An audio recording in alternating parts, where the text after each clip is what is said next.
Hi, my name is Carlos, and today we're going to be talking about how my favorite scene in all of Game of Thrones is so effective in its use of cinematic language. You mutilated him. You gave me your word. Major spoilers ahead up to Season 6. When it comes to crafting a narrative work, there are several tools that can be used when considering how to make what's going on in the story interesting to the audience. One of my favorites can be described as Meanwhile Back at the Ranch. This refers to having two or more separate storylines coming together in conjunction to tell an overarching narrative. We see this type of cinematic storytelling go as far back as D.W. Griffith's 1916 epic Intolerance, which recounts several interweaving stories of intolerance throughout history. Today, we can see its application in Inception's multi-layered dream sequences, the juxtaposition of fiction and reality in Nocturnal Animals, and in one of my personal favorite examples, the opera scene from The Godfather Part 3. Alejandro G. Iñárritu himself is a huge proponent of this type of storytelling as well. Having based his career on films about interconnected stories, he affirms that movies become art after editing. Instead of just reproducing reality, they juxtapose images of it.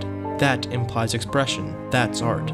Granted, this isn't a tool invented by the medium of film, but it is certainly one that has been made cinematic in its own fashion. In the case of some works, Meanwhile Back at the Ranch can be used to describe its entire structure. This is the type of macro storytelling that goes on in Game of Thrones. The show hops around its vast ensemble of characters throughout its 7-season runtime by telling each of their stories, yet simultaneously developing them to come together towards the end of the show. The scene in consideration uses the motif of Meanwhile Back at the Ranch on a much more micro level. By employing what can be referred to as distractive storytelling, director Miguel Sapochnik combines 5 major narratives within this sequence to tell the greater overarching and affecting story, with each narrative primarily told from the perspective of one character carrying out a significant role.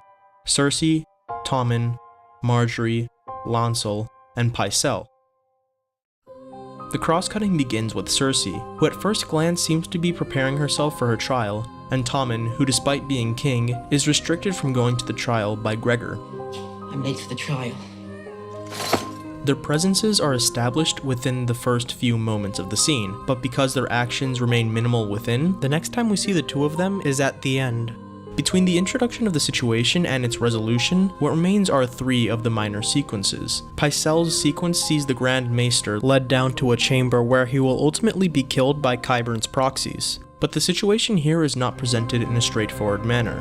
This is where the first element of the aforementioned distracted storytelling takes place. By intercutting the shots of the scene in the chamber with shots of Lancel chasing down one of the proxies in the tunnels below the Sept of Baelor, Sapochnik allows one part of the sequence to climax before cutting to another, and repeating this pattern until one of the sequences has been eliminated, in this case Pycelle's. The resulting factor is an increase of tension, an effect of the distractive storytelling that keeps the audience on edge, and also allows them to see a foreshadowing of the destruction to come later on in the scene.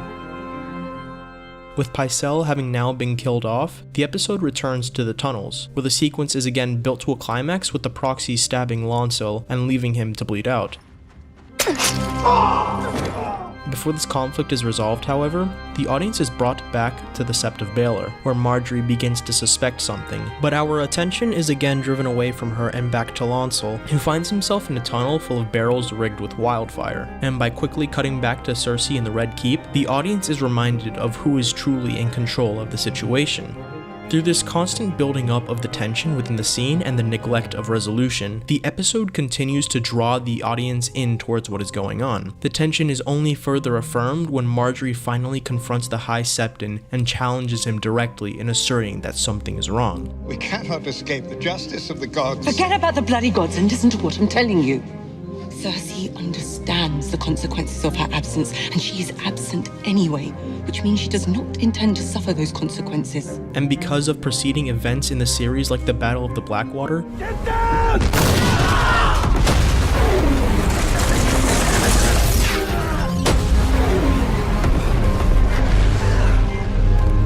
when the final revelation occurs to the audience through a brilliantly coordinated pan and music swell, the stakes of the game are finally understood.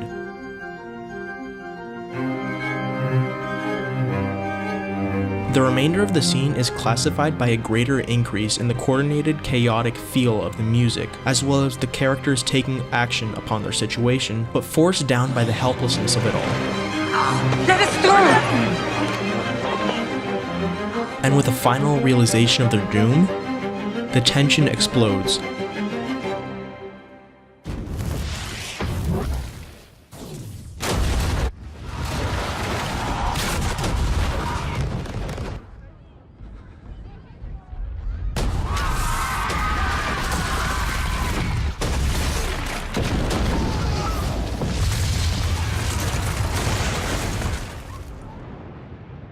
And all that is left is Cersei at the height of her power. The overall effect of this scene on the series is grand. It is the ultimate culmination of the entire campaign in King's Landing, resulting in the completion of Cersei's quest for power and her ascension to the Iron Throne. And through its cinematic storytelling, not only does it merit a place on the same level as other decisive scenes within the series such as the Red Wedding and Tyrion's trial, but it also manages to achieve a level of artistry that is so rarely found in much of television's predominantly soap opera focused landscape. And it is with that artistry that we can continue to learn more about the cinematic mediums and what they have to offer to the world in terms of effective and creative ways of telling stories. Thanks for watching. Hey guys, so I'm finally glad to have been able to talk about this scene in Game of Thrones. It's so riveting what the director and the writers and the editors have managed to do, along with the cast. That one shot of Marjorie and her brother looking back at the High Septon is absolutely brilliant. And the part where the music swells and the pan down reveals the candles about to ignite the wildfire is just such a brilliant moment for me in the scene. It's seriously some of the best filmmaking I've ever experienced, even though it's not actually filmmaking at all, it's TV. Anyway, I wanted to take a moment and point you guys out in the direction of my Patreon account. I've had this thing since about 500 subscribers, but I've never made it any more public than a title card at the end of each video, simply because I didn't think I had enough supporters who would be able and willing to back me. Anyways, now that I have 1,000 subscribers, I was thinking maybe some of you could help contribute to make the channel grow and get better with each video. There are, of course, rewards with each donation made. You can check out the specifics of each reward on my page. The link is in the description below. Anyways, I hope you guys enjoyed the video. Thanks for watching, and I'll see you guys in the next one.